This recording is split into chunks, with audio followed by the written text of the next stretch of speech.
also thinking about the adjustments that Coach Tankinsen was going to make together with his coaching staff. Well, apparently, they did their homework well. You know, when you have that Sunday to Wednesday break, pinakamahaba na yun. Pinakamahaba na break yun. And it always, when you look at the advantage, it goes to the advantage of the team that has to make adjustments. Yes. And apparently, so far, right now, it seems that Coach Schott was able to use those 2 free playing days to be able to hone his team skills and to be able to find the weaknesses that they needed to fix within their team and on Alaska's team.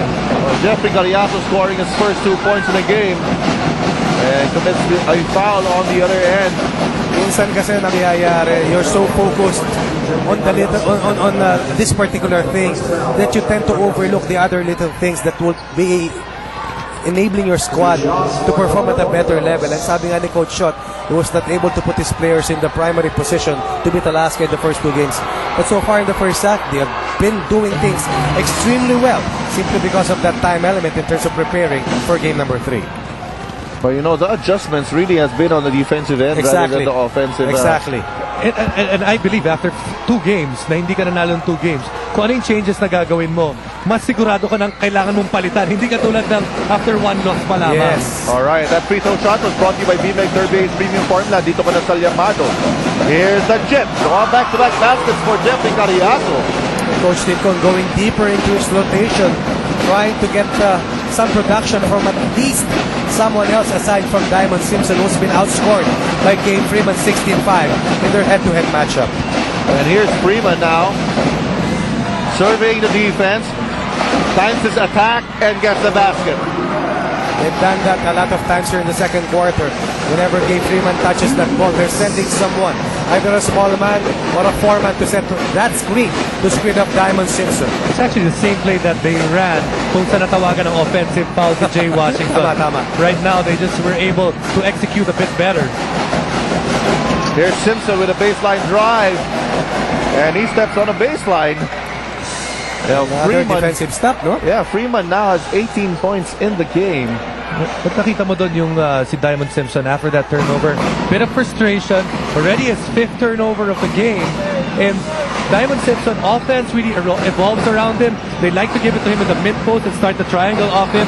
If he turns the ball over, laking problema na yan para sa Alaska. And for the Alaska Aces, nobody in double figures in their camp.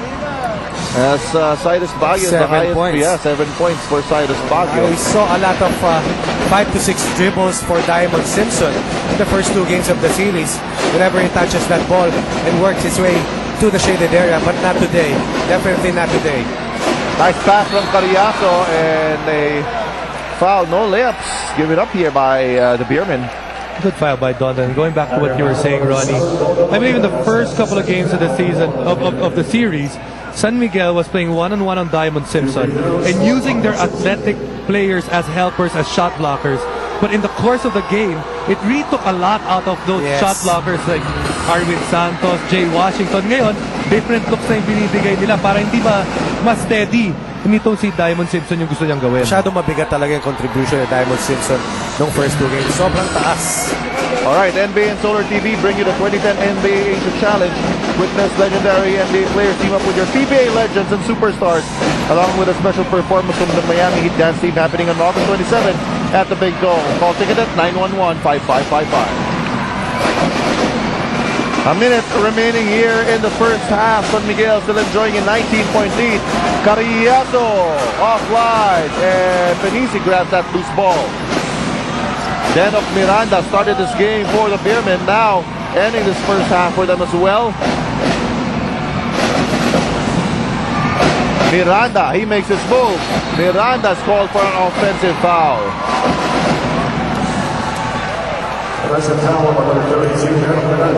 39.8 seconds remaining. The Aces camp looking to make this year a memorable one with this championship, and also this is the 25th anniversary of the Aces in the PBA. They will have a reunion of former and present Alaska players on October 1, 2010. Players can get in touch with CK Canapi or Waki Trillo at 840-4500.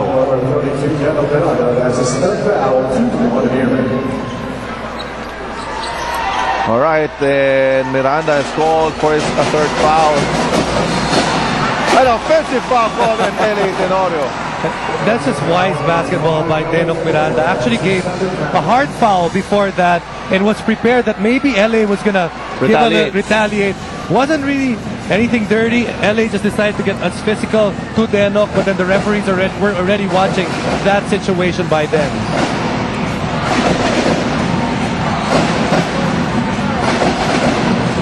Denok Miranda now looking for Ontiveros, guarded by Carriazo. Daniel Dipozo from the corner. That's short, loose ball, ends up with De La Cruz. Carriazo can have the last say in this half. And preemptive foul given up there by Don Ontiveros. Don Ontiveros sacrificing his third foul. Together with Denok Miranda, they already have 3 personal fouls. Pero sabi nga ni Jason kanina, sa lalim ng bench ng San Miguel, pwede silang humatak hanggang doon sa bandang dulo. I think what Coach Schott is just asking, if you play 100%, doesn't matter if it's 1 minute or 48 minutes. What he wants is 100% effort from all these guys.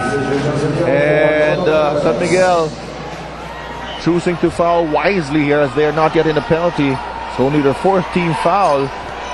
And 1.1 seconds remaining. Alley-oop play! And so, it has been an all San Miguel first half here, establishing a 19-point lead as we go to the halftime break. A lot of things to talk about here for the Alaska Aces. A lot of adjustments on the defense of San Miguel. In the meantime, let's go over to Dominic with LA Tenorio. LA, not really how you guys wanted to start. 19 points down at the half. Ano ba nangyari? Medyo sama nung start namin, especially nung first quarter, yung starting 5. Talaga nakita, sobrang aggressive sila, hindi namin na pantayan yung energy nila. And ganito naman in-expect namin game pero siyempre yung game namin hindi dapat ganun. Alright, thank you LA. Leah? Alright, thanks Dom. I'm with Jay Washington. Jay Wash with 12 points and 6 rebounds. So after dropping the first 2 games, what was your mindset coming into this one? We basically approached this game as a do-or-die game. I mean, if we lose this one, it's not too many teams that can come back from 3-0. So that's how we approached it, do or die. But mainly we're just trying to get back to how we've been playing all season. Last couple games we haven't been doing that. So. All right, and it's a 19-point lead right now. You guys are playing with a lot of energy. What's different tonight? Just that. We came out with a lot of energy. Like I said, a do-or-die game, so there's no other way to play it. I mean, you play with a lot of energy or you go down 3-0. So. All right, thank you very much. We'll see you in the second half. Now we're going to take a break, but the PBA Game 3 finals of the 2010 Fiesta Conference will be back.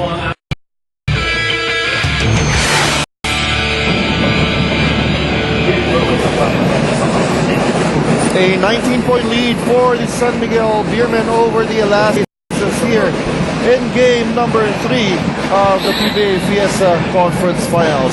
Hello once again from the Big Dome, Pope Jason Webb, Senor Richard Del Rosario, and Hakuna Matata, Coach Ronnie. Waka waka. Waka waka. All right, Coach Ronnie, as expected, San Miguel has come out firing here. Mentality nila, do or die game for them here in game number 3. Are you surprised Alaska Aces was not able to match that intensity? It's all about defense here for San Miguel. As a result, they have scored already 12 fast break points and 18 turnover points. And for Alaska, they had to do a better job in terms of offensive execution. Simpson only had 5 touches offensively, something that Alaska is not used to. So it's all about defense still for San Miguel in the second half, while for Alaska, they need to drop down to a better half-court execution if they are to come back from this 19-point bubble. All right, let's try to quantify what San Miguel did right here in the first half. Let's go over and review our webpage for the San Miguel Beermen. Well, for San Miguel, Richard, we did talk about things that were needed, and one was to get something from their point guard. Maybe in the game so far, still not a lot, but look what they did. Tenorio only had 1 assist, but the combination of the 3 guards that were used so far had a total of 3. Tenorio only had 4 points, San Miguel only had, the trio only had 2 points. So, hindi na sila malayo sa kalamangan ni LA Tenorio. Next, get Simpson off his comfort zone. Diamond Simpson, 7 points, and look at that, 5 turnovers so far. He's seen doubles, He's seen different looks, and that's why that offense has not been that easy for Diamond Simpson. And finally, they had to keep Freeman on the floor. Played a total of 20 minutes. Was the best player so far on the court today, having 18 points and 13 rebounds. In the meantime, let's go over and go to the Alaska side. And they seem to be confused with the defense being employed by the Beermen in the first half. What went wrong here for the Aces? This is a team that likes to dictate the pace.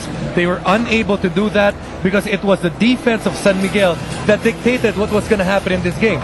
12 fast break points for San Miguel and only 2 for Alaska. And Ronnie already mentioned the number of turnover points that San Miguel scored.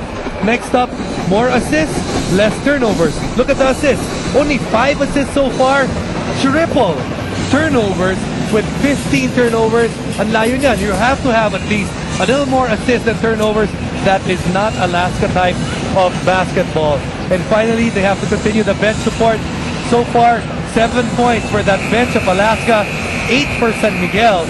But then, when we saw the period in which L.A. Tenorio, Cyrus Baguio was on the bench, that was the time na kailan bumulusok talaga yung San Miguel, especially in that period when Freeman was in and Simpson was still on that bench. All right, we'll take a quick break, and when we return, we'll give the second half of game number 3, the 2010 PBA Fiesta Conference Finals. We begin the second half of San Miguel looking to get a first win here in this series. They're down 0-2. Best of 7 final series. Ontiveros with a miss, another rebound for Gabe Freeman. Denok Miranda there to take that outside jumper, and he did. Here's Cyrus Baguio. Simpson now. Aggressive move towards the basket. That is what's nice when you're watching this series, because these two teams really made it all the way to the finals because they found the right import. In Gabe Freeman, San Miguel found a guy that was athletic and had a lot of energy. That's what they needed. Para sa Alaska naman, a composed big man, perfect na perfect si Diamond Simpson. Here's Arwin Santos. He was hot in the first half, and he continues to be hot here. You talk about the perfect complement to the bounce-back game of Gabe Freeman. Arwin Santos continues to shoot well from the outside, continues to play with a lot of energy, very consistent. At kung di tayo nagkakamali, parte na rin itong si Arwin Santos ng Mythical 5. Tama. Mythical 5. Kasama si Jody Vance. Actually, when you look at sa San Miguel ngayon, tatlo lang naman talaga yung magandang laro. Freeman, Washington, Santos. Yes. After that, malaki yung drop off because Danny Ildefonso is the next guy who only has 4 points so far in the game. Here's Freeman. Back to Ontiveros. Now they go back to Freeman, guarded by Jody Vance. He surveys the defense and takes his shot. You know, Freeman, yung energy niya mas controlled. And another steal here, another turnover. And great start once again here for the Beermen. But I'm talking about Gabe Freeman. You know, hindi lang siya yung parang uncontrolled energy right now. Parang tame siya ngayon, but the energy is still there. Well, Richard, it's easy to be patient if you're ahead. And right now, San Miguel has done an excellent job playing to its game plan today against Alaska. They managed to keep this big gap between themselves and Alaska. Efficient defense and a fine outing from Gabe Freeman. And you know, if you're San Miguel, you've got a 22-point lead right now. Yung pressure, wala na. And when they play teams like Ginebra, and I think especially Talking Tex, Coach Tim was saying one of the things that really got to those teams, especially Talking Tex, was they played with a lot of pressure. And right now, San Miguel, in the first 2 games, after especially that Game 1 loss, nararamdaman mo yung pressure sa kanila na manalo ng Game 2. Ngayon, nakalamang sila kagad, kaya nawala ng yung pressure sa kanila. It's always easier to play when you're considered as the underdog. That is exactly what Alaska was able to do in the first 2 games. Pero ngayon, iba na yung tema dahil lamang na sila rito ng 2-0 sa ating serye. There's Freeman once again. Oh, he's steal here by Cyrus Baguio. Baguio now looking to create. Baguio, yes. One of the best finishers in open court. And Coach Sean Tunkinson not wanting Alaska to get any momentum. He calls a quick timeout. Miranda. And He has come out big here for the Beermen. Coach Shot, like I said, making sure that